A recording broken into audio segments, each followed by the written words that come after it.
Namaste and welcome all for this insightful conversation series at AuroBharati, Sri Aurobindo Society. We are really happy to have these series of conversations as part of our work at AuroBharati, which is the vertical of Sri Aurobindo Society focused on studies and research in Indian culture in the light of Sri Aurobindo's and Mother's vision for India, for her role in the future of the world and for the future of humanity. So this conversation is also going to be part of the monthly journal, e-journal of AuroBharati, that is Renaissance, which is again aimed to highlight the spirit and forms in which the Indian spirit, the core, the essence of India is being reborn and renewed for the times to come. So given this journal was kind of like launched in February 2019, but after a gap of about a year and a half, it's being relaunched. So we had several, about 10 issues or so in the past. And then for some reason, we had to stop the journal and it's being relaunched now in a new way. And we are really happy to relaunch it on this particular day, June 21st, to mark the occasion of International Yoga Day and also the summer solstice, the Uttarayan, the day of the gods. So, and for this first insightful conversation, we are really delighted to have Yogacharya Dr. Ananda Balayogi Bhavanani ji with us. Welcome, sir. Welcome, Yogacharya ji.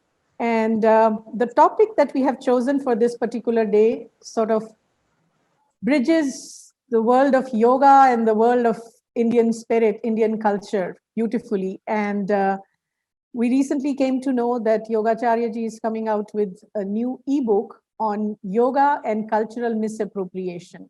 So we are having this conversation based on that particular theme. So before we start the conversation, I would just like to briefly introduce my colleague here, Isha Bidwaikar. She's a research and editorial assistant at AuroBharati, working very closely with me on bringing out Renaissance and other projects at AuroBharati. And we also have with us, she's also, by the way, trained, she has a master's in yoga science from Patanjali, Haridwar. And she's an ex-student of Sri Aurobindo International Center of Education and Puducherry. And then we also have with us team Auro Yagna, represented by Shekhar and Shweta. Shekhar will be soon joining us. So I'll invite Shweta to introduce herself and maybe speak a little bit about Auro Yagna. And then Isha will give a little bit biographic information about Yogacharya ji, and then we'll launch into the discussion. So Shweta, please. So, namaste Yogacharya ji, and thank you, Balaji. So me and Shekhar, we both have been into this field yoga for the last almost 10 years. And my basic, our both, for Shekhar and me, our basic learning and the major learning is from Bihar School of Yoga. That is what we follow. And to Mother and Sri Aurobindo, I got introduced by the grace at a very early age. And so I've been coming and I've been associated with Mother and Sri Aurobindo Society and ashram for the last 12 years almost.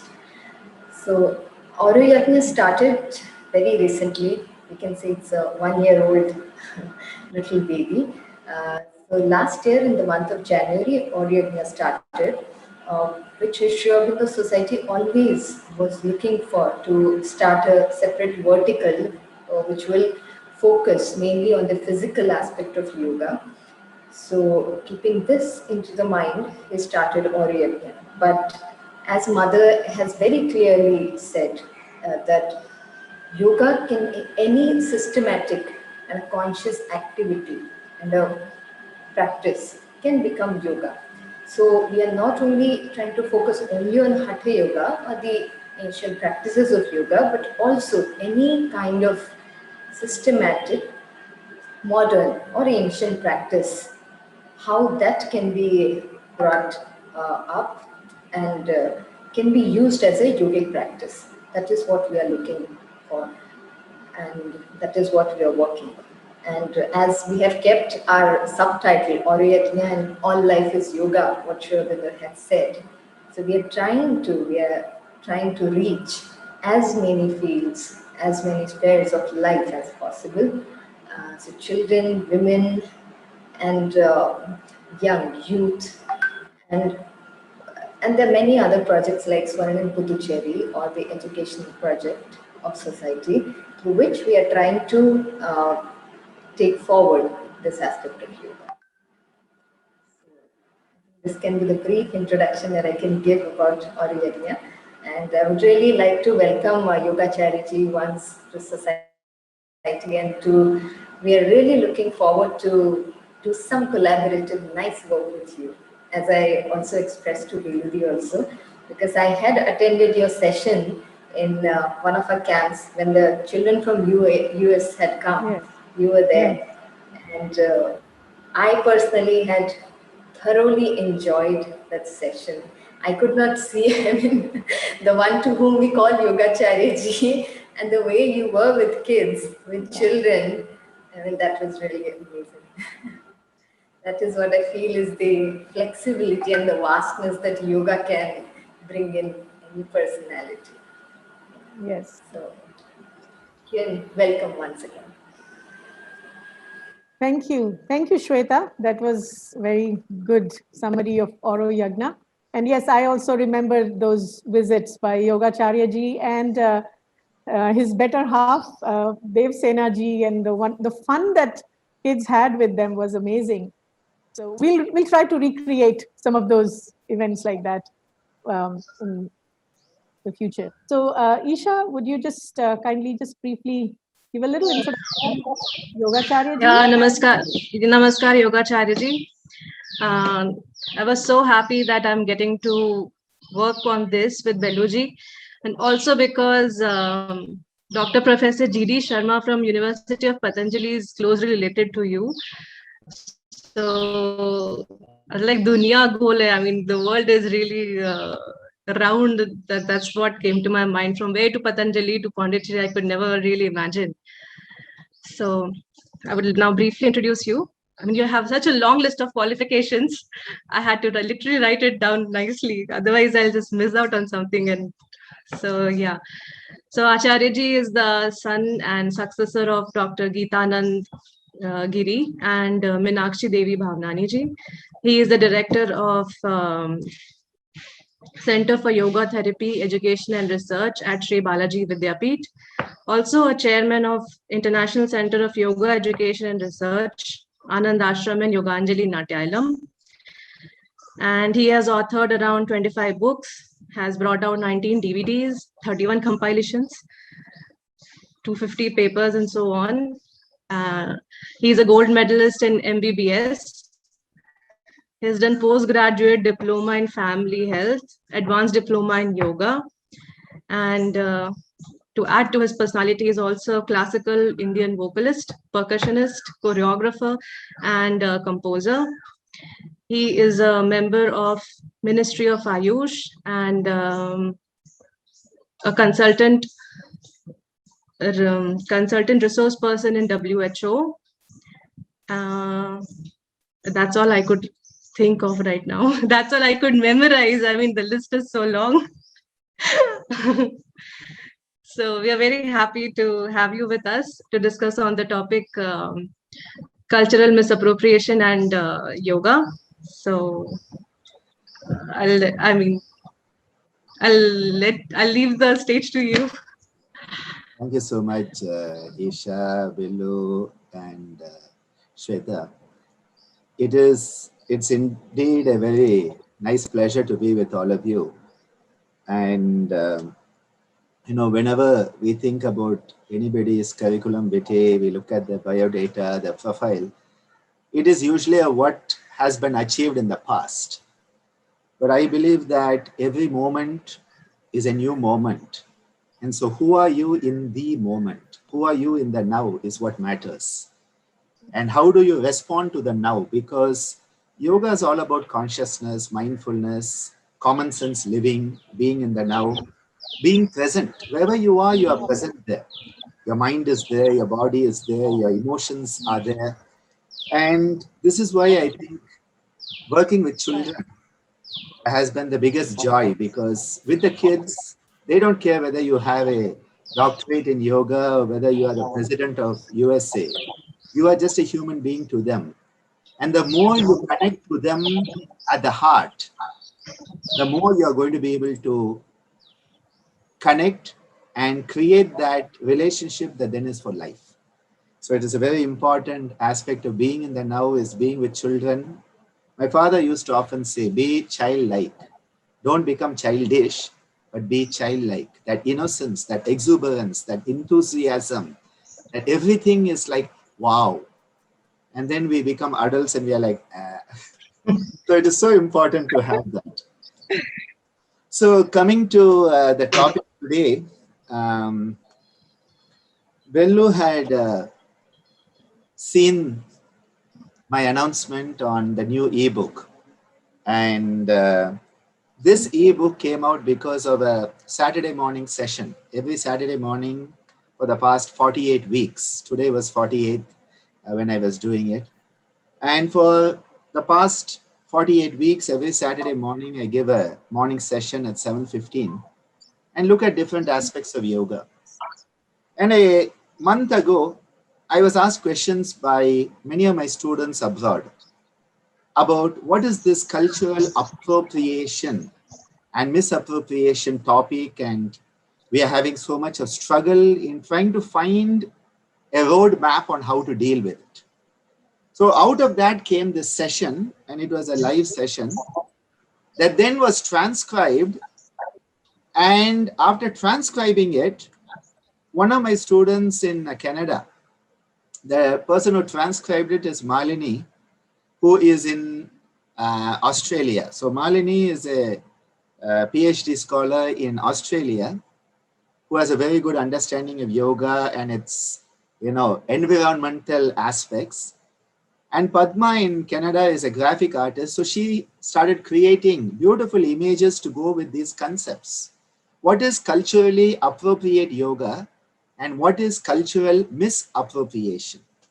So rather than just say, somebody took yoga and they have misappropriated it, to understand that people can be practicing yoga in a culturally appropriate manner, which is a mindful decision, a choice-based decision to respect the roots of yoga, and not just the roots of yoga, the seeds of yoga.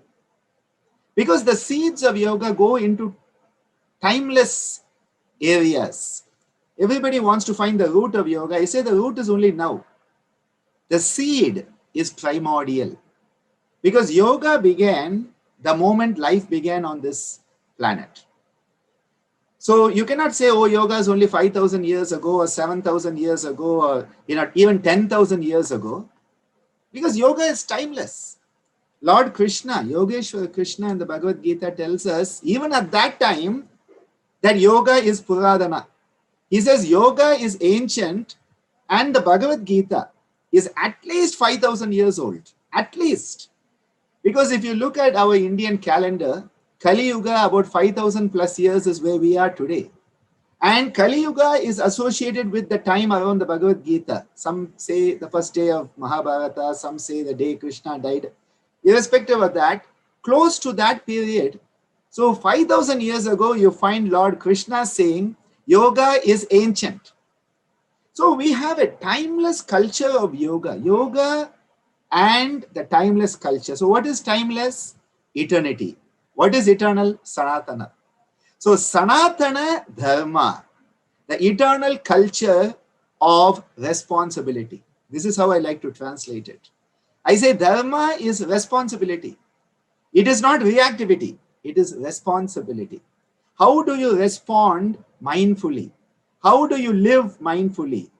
How do you think? How do you word it? And how do you act it mindfully with consciousness? Because that is the key. If you look at all the great masters, they have said, either they have said all life is yoga or yoga is life. So yoga is equal to life. And that life is not a mundane life. It is not an unconscious life. It is a life where you are choosing to live in a conscious, mindful, aware, common sense way.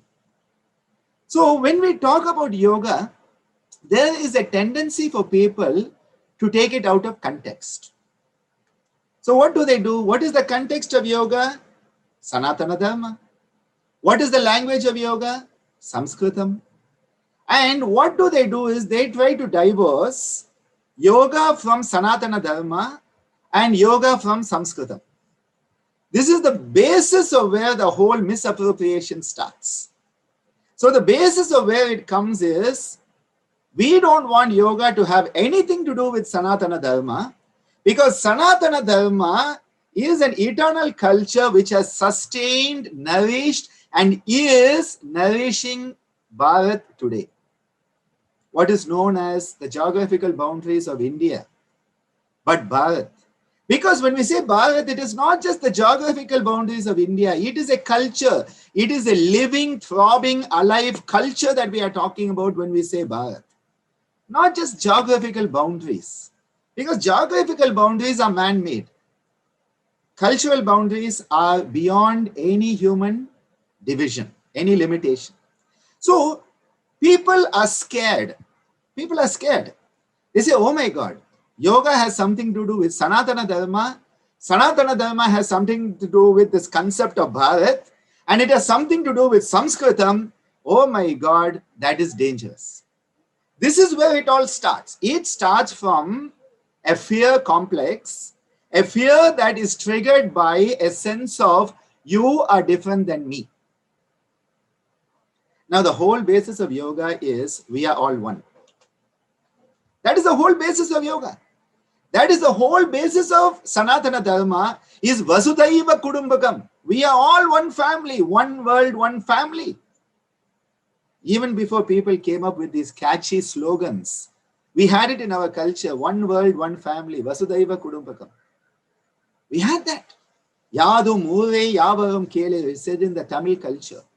Wherever I go, it is my hometown. Whoever I meet, they are my family. That is the oneness of this culture. And from that culture, the fertile soil of Indian culture, yoga has sprouted. The seeds of yoga sprouted in the nourishing, life-enriching culture of Sanatana Dharma. Now this scares people because they want yoga to be in a small box. They want yoga to just be a keep fit exercise, something that can be practiced in any gym in any part of the world, something where you don't have to use Sanskrit, something where you don't even have to mention anything about yoga, being part of Indian culture, being part of Sanatana Dharma, having, association of thousands of years of great Maharishis. Great Maharishis who did not care for intellectual property right. None of them cared for it. Whether it be Vyasa, whether it be Patanjali, it doesn't matter who it was. None of them cared for intellectual property rights.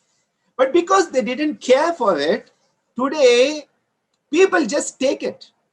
People steal it.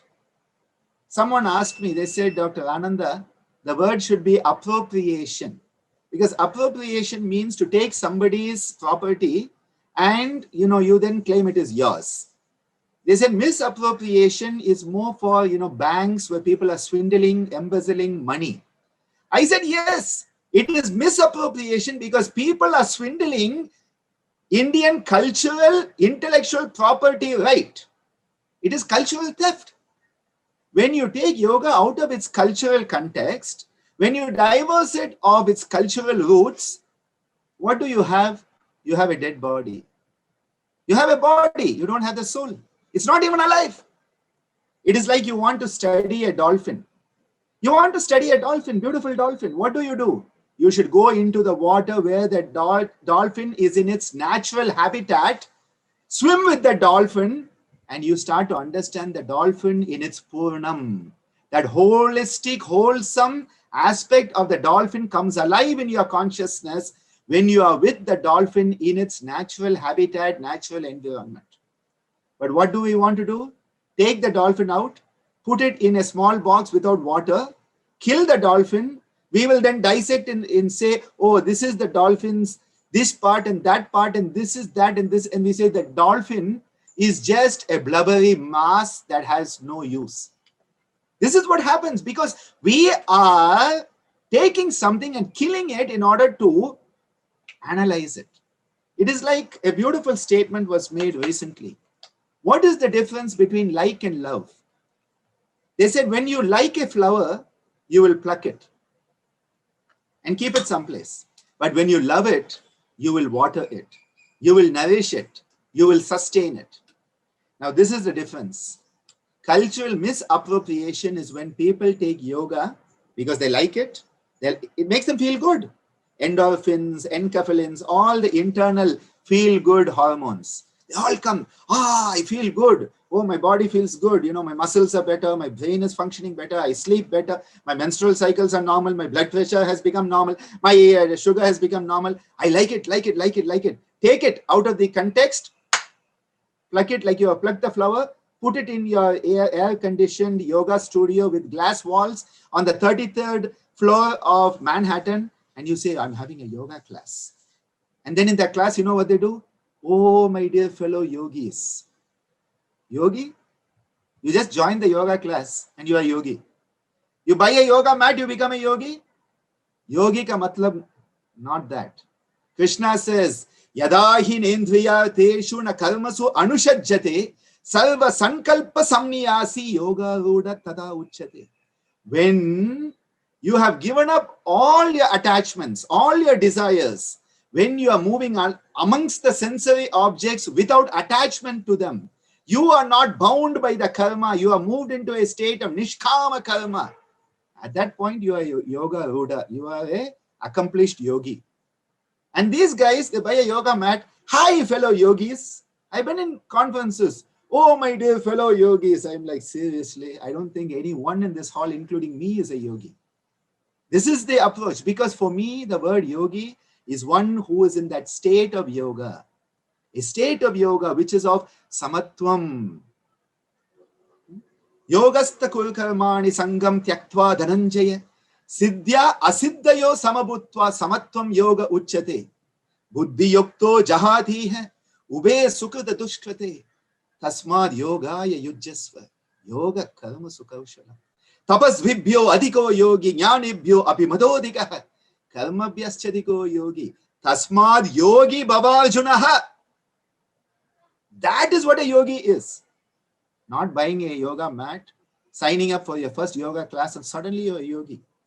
Imagine, this is the total cultural misappropriation, taking yoga out of its cultural context, and then they'll say, I will not use Sanskrit. It's a dead language. I'm like, seriously, come here to India. Come here to India and understand Sanskrit is a living, thriving language. It is part of our everyday culture. Every language in India has original roots in Sanskrit that are alive and being used today. Every song, every music in India has the roots of Sanskrit that are alive and throbbing. Every dance recital has the roots of Sanskrit alive and thriving. And you call it a dead language? If you want to call Latin and Greek dead, I don't care. How dare you call Sanskrit a dead language? It is alive and throbbing. Every time I practice Shavasana, I say Shavasana. And Sanskrit is living through that. When I say Vrikshasana, it's Vrikshasana. Natarajasana. I don't say the dancer pose. Which dancer? Huh? Hip-hop dancer? No. Nataraja is the cosmic dancer.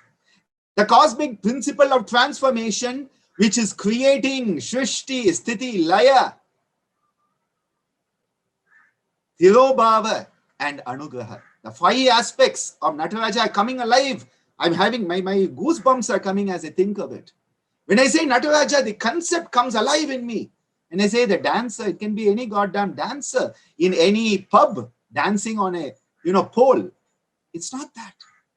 And this is why we have to understand that technical language of yoga is Sanskritam.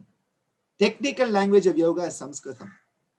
And that is why we need to understand. You can say Nataraja and then you explain it in English. I'm not saying, they say, it's difficult. I'm like, okay, fine, try your best. Try your best. When I learned medicine, I had to learn the Latin terms for all of this process. I cannot say I'm going to call, pancreas is called pancreas, okay?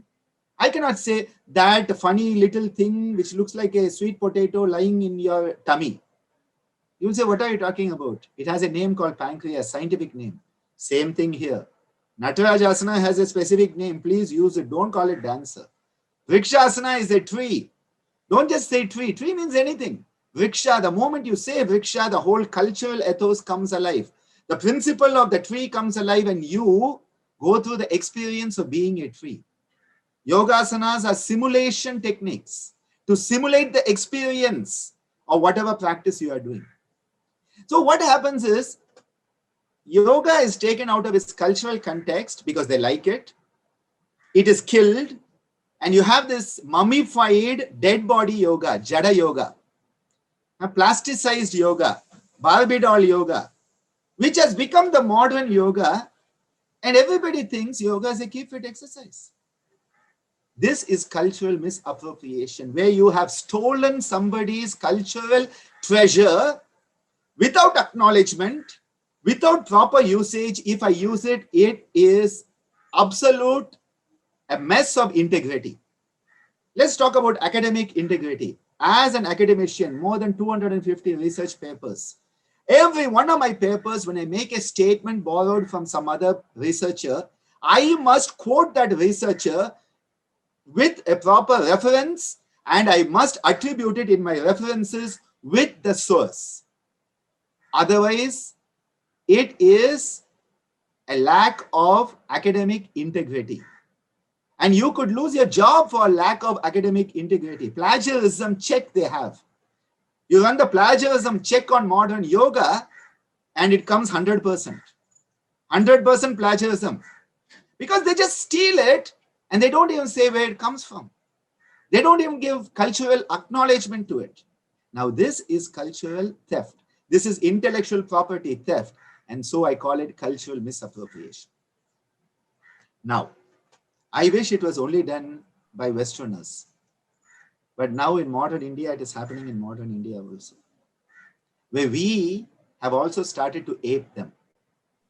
And this is why it is not just the Western white woman. People try to make it, it's the white woman who is doing this. No, we Indians are doing as much of it also. You look at all the people in the West who are, misappropriating yoga, there's a lot of Indians also in it. So it is not that we are free of it. What I want to say is, we are not free of this. We have to be very aware. Then you have the other extreme. You have people who are in the West, born and brought up in the West, brought up in other religions, who truly love yoga. They love Indian culture. They start to understand the cultural basis and they try their best to follow it. This is culturally appropriate yoga, where they are acknowledging the root culture. They are trying the best to put it in the context. Yoga, when presented in the proper context, becomes culturally appropriate. When you take it out of context, it becomes misappropriation. And this is what I want to tell people, because again in the West, now it has become common occurrence. Just because you don't like somebody who has a yoga studio down the road, they're doing better than you, you start saying, oh, cultural misappropriation. No. Don't use it as a tool to, attack somebody who's, doing a better job than you. So I think we have to be very careful, because so many of the social movements in recent times are very legitimate, but have been misused also. They have been misused also. So many movements, I'm not even going to mention them because everybody knows these movements. They have been misused also. So the cultural appropriation in yoga, cultural misappropriation tag shouldn't be misused, because there are people. I have students who have come from so many countries. They come to India. They become part of this culture. They love wearing a sari because it makes them feel that divine feminine energy.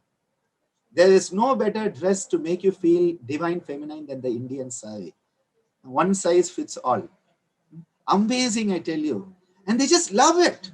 They love it. They're not wearing it because Madonna did it. They are not doing it, oh, because, if I do this, I'll get more Instagram likes. If you're doing it for the sake of Instagram likes, it is misappropriation. If you are doing it just so that you fit in with the club, no, then it is misappropriation. But if you love the feel of it, they come in, they start to understand what our bhajans are. They sing the bhajan so beautifully. They may have an American accent, they may have an English accent, they may have an Australian accent, but they are trying their best to keep the culture and yoga in the cultural ethos. That is culturally appropriate yoga. People who appreciate the culture, respect the culture, love the culture. This is the type of yoga that I would like to see. And this is why this book that we have put out, Malini, Padma, and myself, tries to give this roadmap. What is culturally appropriate? What is misappropriation? And try to find a balance.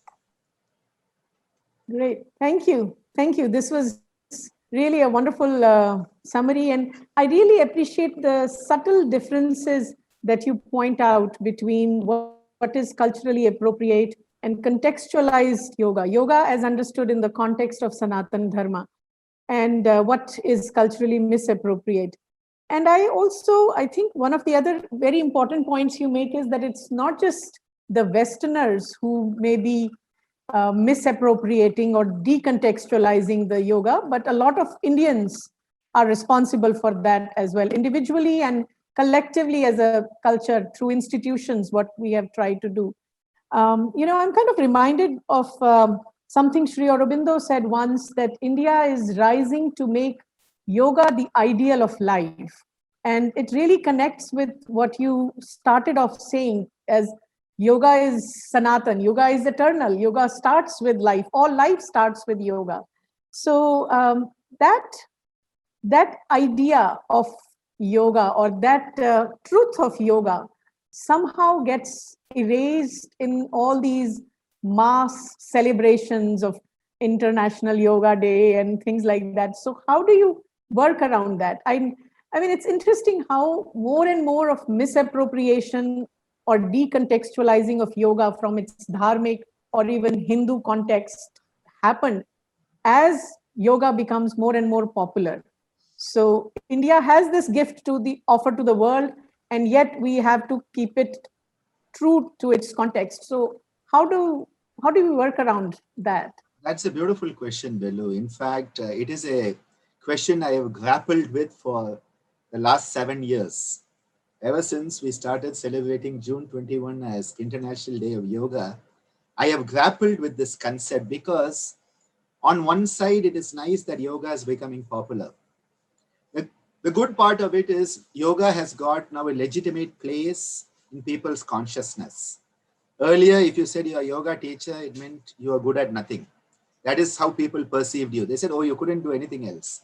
Now you say yoga teacher, people understand you have a certain value, you have something to offer society, and it has created a certain respectability to people in yoga. I will very much acknowledge that part. And I still remember that the first yoga day, second yoga day at Nirman Bhavan in Delhi, they had this huge conference. All the Yogacharyas were put up in Hotel Ashoka, treated as VIPs. And I was like, this is wonderful. For the first time, the government of India is giving recognition to the Yogacharyas and to yoga. So from that point of view, it is beautiful. More people come into it. They come to do their diplomas, their postgrad, their masters. Even at our university, we have a dozen people doing PhDs in yoga therapy. So, it is good from that point of view. And if you say yoga, people say, okay, fine, at least I know it. I've heard of it. But the danger, everything is a double-sided sword. And here the double-sided sword is, as it becomes a mass movement, it becomes more focused on quantity rather than quality. So when my mother used to say, people used to say, why do you only take 10 students every year for your 6-month intensive? She said, we are diamond merchants, not potato vendors. We are diamond merchants. Diamond merchants work with a few diamonds and very, very clearly individually. Potato merchants, it's, the mass quantity. And she said, we are not potato merchants, potato vendors, we are diamond merchants. And I think this is one of the danger, that what has happened is that everybody now thinks if you do those 40 minutes of yoga on IDY, you are now a yogi. Even we have now started to have that, and all the government officials will come, and for the one day they will do photo op, and every government office will have a quiz on yoga. All of us yogacharyas will be invited to give a talk in different departments. But what happens is after that, then everybody forgets about it, which is not what it is to be. Even our Prime Minister was very clear. He said, make it part of your everyday life. Yoga, a part of your everyday life, is what even he wanted. And some of his speeches have been better than what the great yoga masters have given. His understanding of yoga in its cultural context is amazing.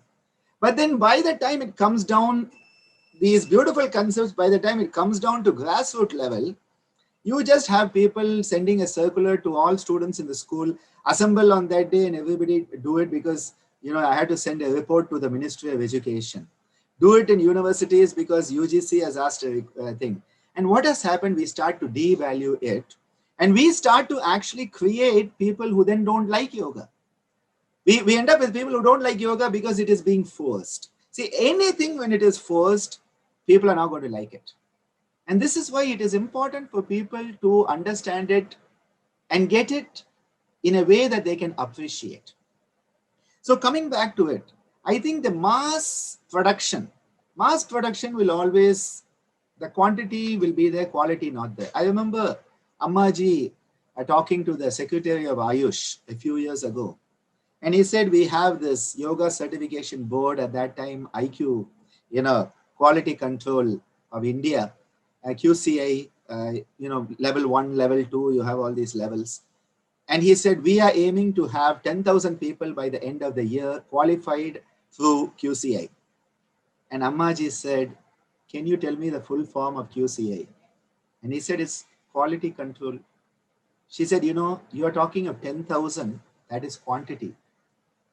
She said, you want quality in yoga, but at the same time, your focus is on quantity. She said, you have to change your focus. It's not about having 10,000 people pass the exam.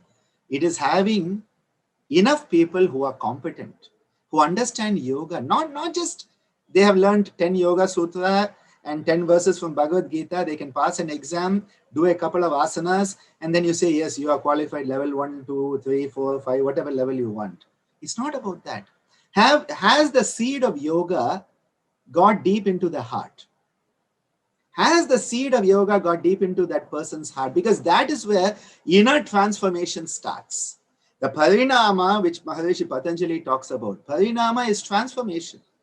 That parinama has to be started from inside. Passing an exam doesn't give you parinama. Having 1 million followers on Instagram doesn't give you parinama.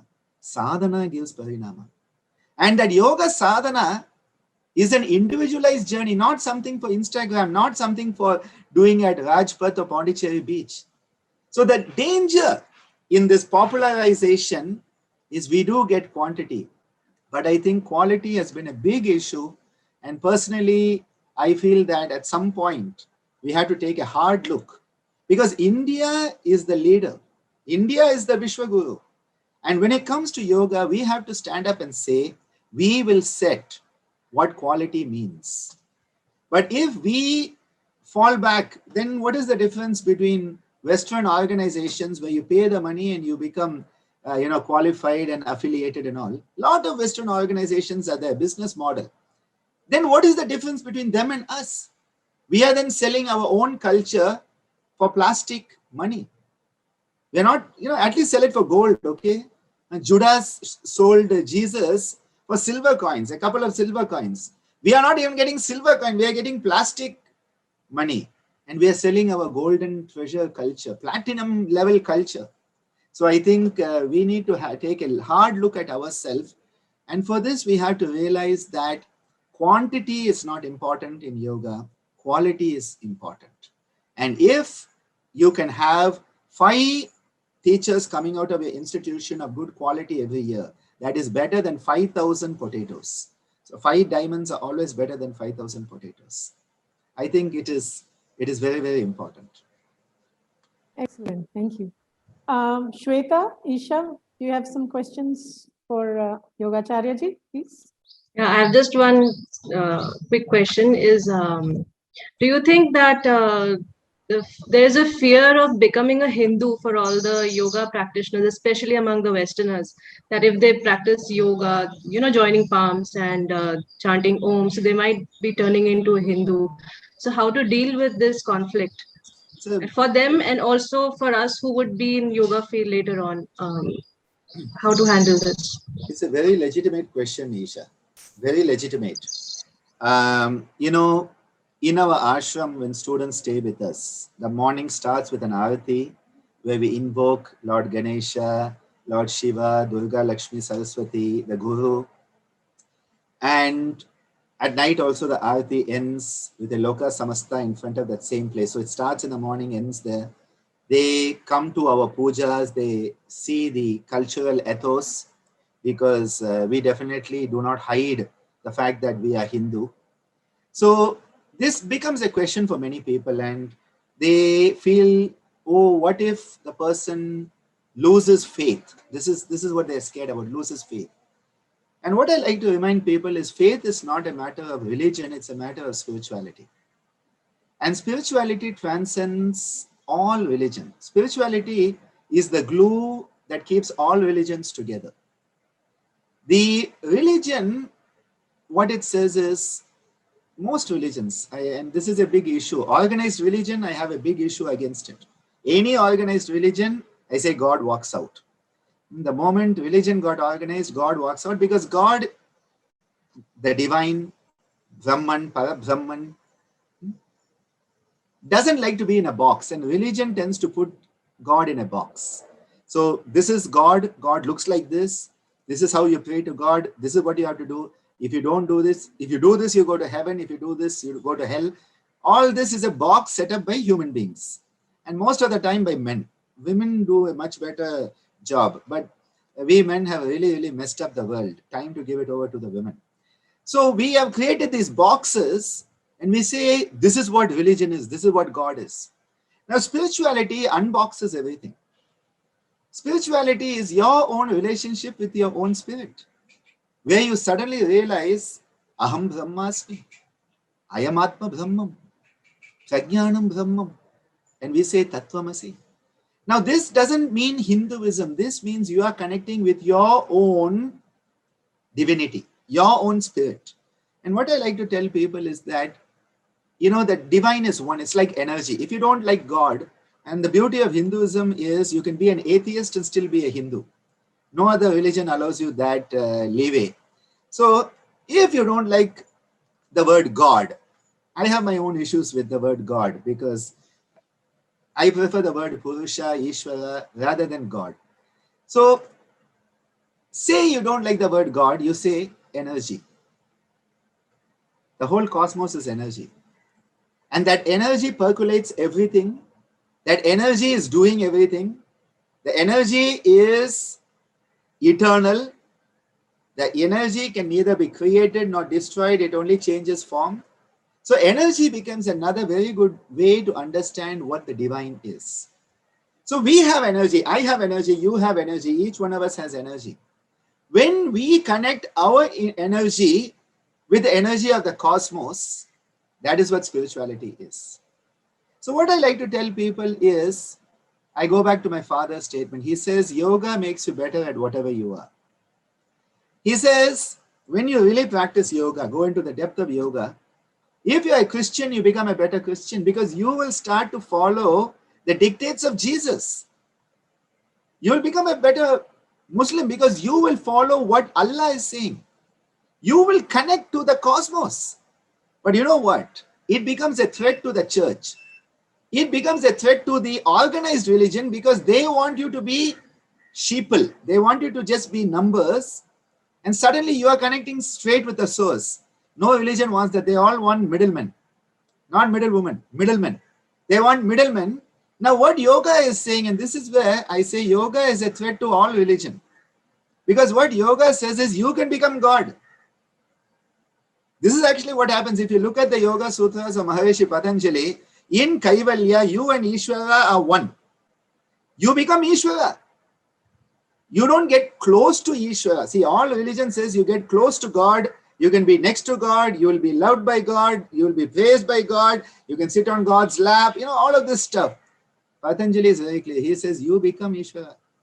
Klesha karma vipaka ashayai aparamashta purusha vishesha Ishvara. You get that Ishvara who is beyond klesha karma vipaka, you become that in Kaivalya. So what I like to tell them is, on one side, well, yoga is a threat to all religion because you get your direct connection. You don't need a middleman anymore. You don't need an intermediary, personal assistant and personal secretary that you have to talk to. You are directly in communion with the boss himself or herself. But on another side, I must say, when we understand yoga, we realize it is much, much bigger than any box. When we say namaste, people say, oh, that's Hindu. I say, no. It is an acknowledgement that I have the divinity in me and you have the divinity in you. And the acknowledgement of my divinity and your divinity having a shared relationship is what Namaskar, Namaste is all about.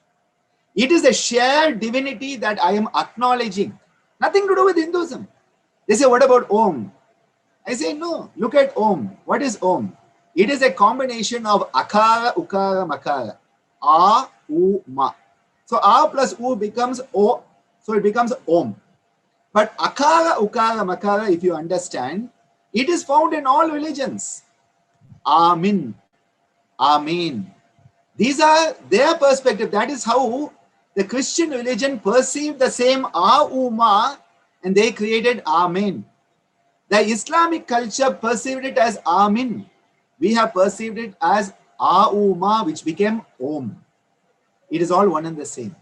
And this is why I have found that I have never had issues with people practicing what we teach as Pranava Pranayama when they do it as the Auma, because they understand it is connecting with their own essential nature. Now, there are some aspects when you sing bhajans, when you sing mantras that are to certain deities. First, people may have issues. Well, then they can choose to take something neutral. Tvameva mata chapita tvameva tvameva bandhuscha saka tvameva tvameva vidyam Dravinam tvameva tvameva sarvam mama deva deva. It applies to everybody. It's not just Hindu. It applies to everyone. That is that Vasudhaiva Kudumbakam approach. But then people will only focus on why you say Krishna and Rama. Okay, you have an issue with Krishna and Rama. There are so many aspects that are bigger than that. Krishna and Rama are two forms of that energy. So I think when we start to understand the divine as energy, and we start to understand the trans-person aspect of these teachings, people can come into it. There will always be fanatics. There will always be people who oppose for the sake of opposing. As Swami Vivekananda said, when the elephant walks through the market, if the dogs bark, why do you bother about it? I think you have to develop that thick skin sometimes and just say, fine, as long as you are true to your conscience. As long as you are true to your conscience, you have no one to fear. You have nothing to fear. Thank you. Shweta? Thank you. Do you have I some think questions? you actually touched upon majority of the points and yes, covered everything. I just always feel that now that we are now as in Isha and my generation at least, now we are better understanding the difference in Sanatana and Hindu. So, how can we actually, as a Hindu also, we have lost our paths, I feel. That we have lost our roots and our original identity. So, how to a youth or to a child also, we can, show them the vastness and the truth of being that Sanatana or Hindu. It's a very valid question. Very valid question. You see, for the past 50 years, my parents have been working with children and youth in Puducherry. And for the past now nearly 30 years, I have been working personally with so many thousands of children.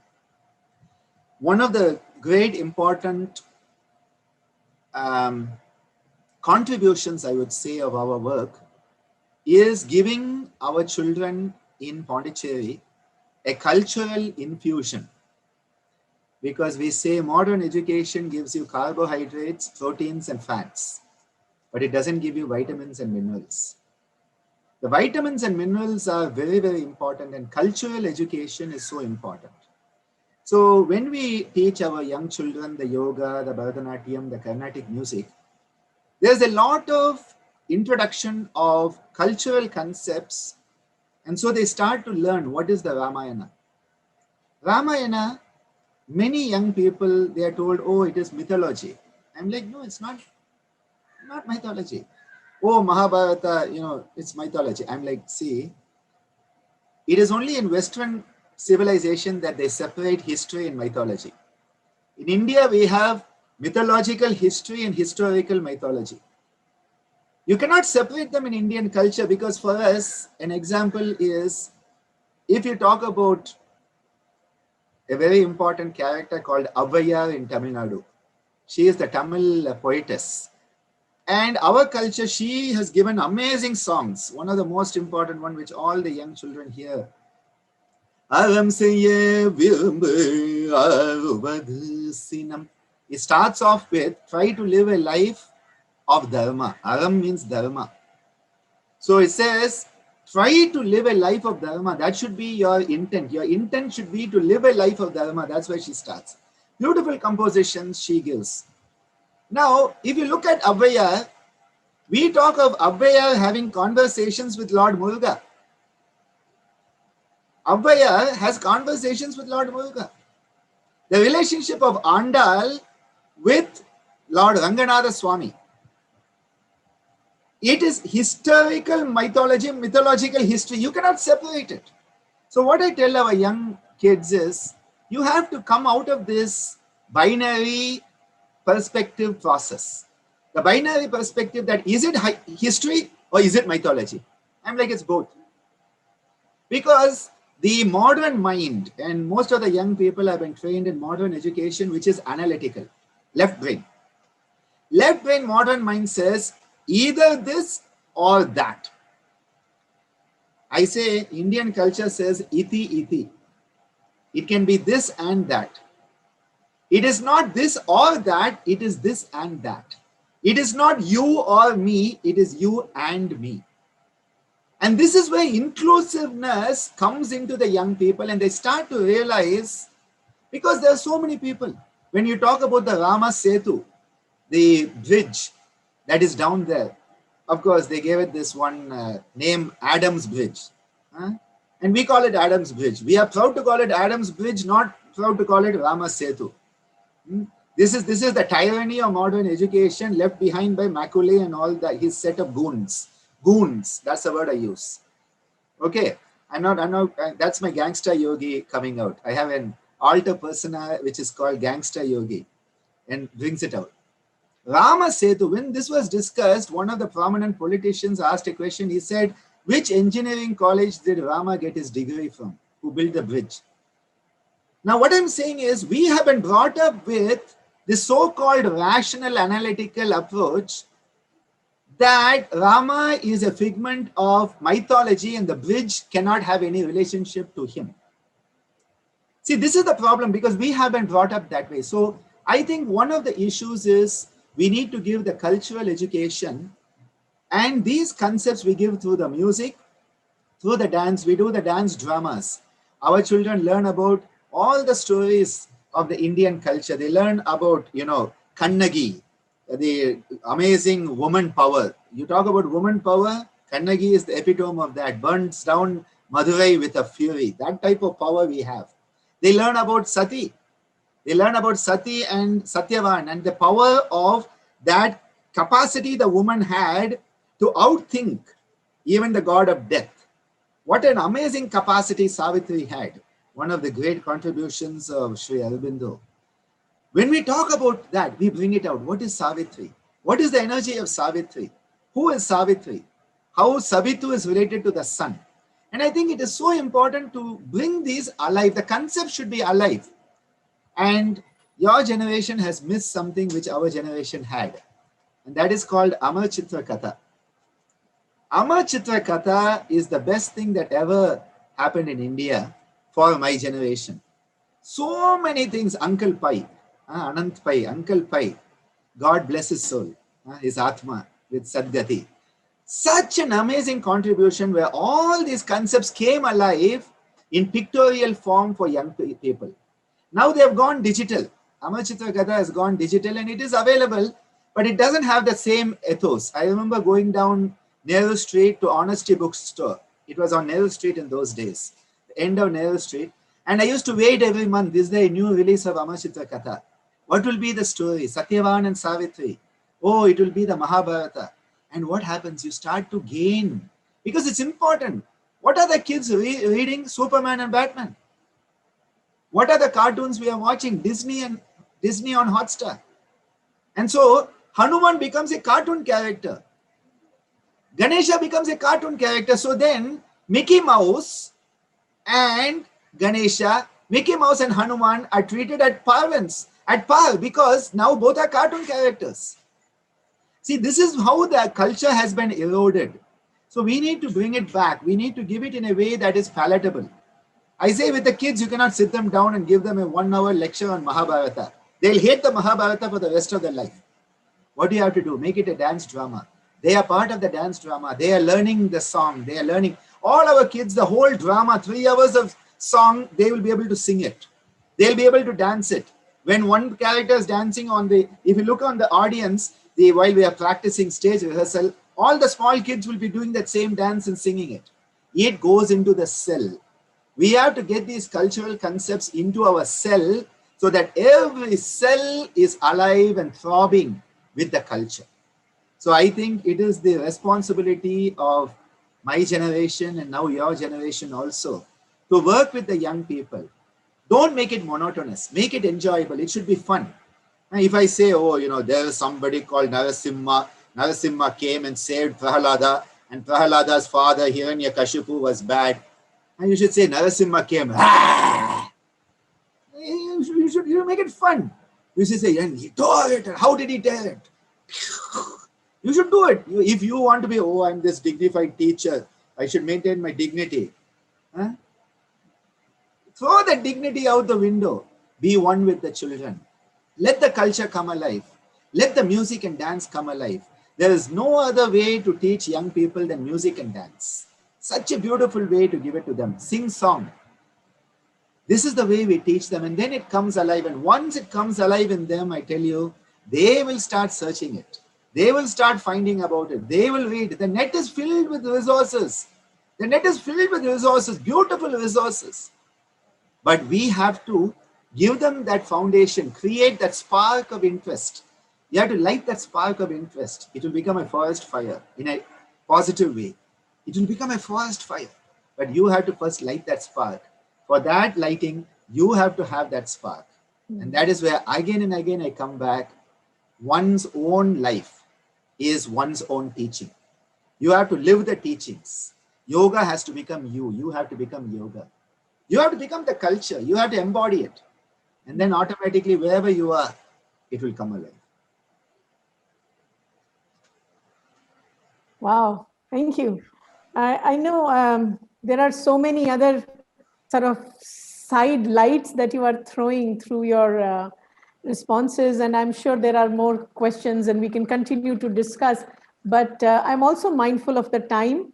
So, but we would like to invite you back for discussing more of these kinds of things on cultural education and how to bring in that Indianness in today's generation, the spirit of India and arts education. I think that's another very important point you touched upon. So I hope we'll find another opportunity to invite you. And maybe once things are a little bit more eased out in terms of traveling, to why not have the presence, benefit of your physical presence, you and Dev Senaji both at Society Campus, and put together some event.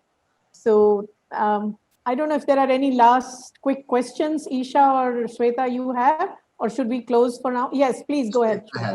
Yes.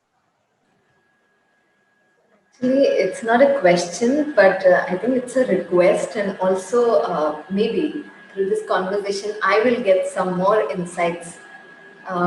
This was my very recent experience with a young girl when we were just discussing about the cultural difference at the time of Ramayana and now. And at that time, I was just sharing with her that see the beauty of relationships at that time. That when Sita was taken away by Ravana and Ram and Lakshman were looking all over for her, and then they were asked, how did she look? And Lakshman said, I don't know because I have never seen her face. I always had seen her feet. And that actually overwhelms me, that a man and your brother-in-law can, out of respect, it's sheer out of respect and not out of any compulsion or restriction, has this feeling towards his brother's wife or towards a woman for that matter. And I said, let's see how beautiful it was at that time. And she was like, no, but it can be that Lakshman was, maybe she was so beautiful that Lakshman had a doubt on himself that maybe I would not be able to resist myself if I look at her. If Ravan could do that, then why not? Why can't Lakshman? And then I tried my level best, and then she also came to a certain point. But then I felt that why, our children, they have lost this trust and faith in relationships. Why they cannot see that there can be a higher level of, respect, dignity in a relationships. So I think this is a responsibility to bring back that dignity and respect in the relationship. And I think also because now the children, they are so exposed to all sorts of emotions, all kinds of expressions of emotions. So maybe that is one of the major impact on their purity. That's quite a share, Shweta. Thank you for sharing that, because this has been something I have dealt with a lot with my young people, because they are my kids. They're not just my students, they are my kids. So the relationship is very deep. So we talk about everything under the sun. They know that if they need to talk about anything, Dr. Sir is there. Dr. Sir is the identity for my kids.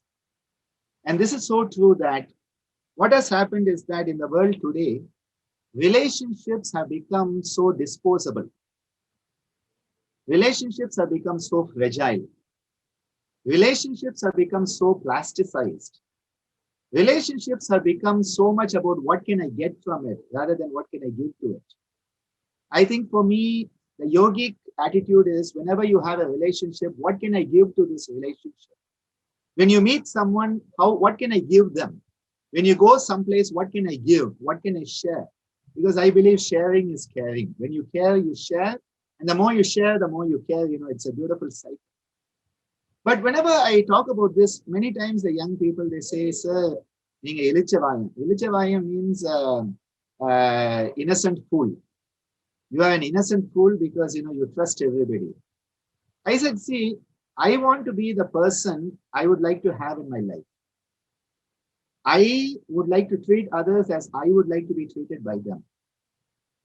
And this is why I express respect, I express gratitude, admiration, because when you express it, you start to manifest it. And what has happened with the young people is they think position gives you respect. Authority gives you power. They think degrees give you knowledge and wisdom.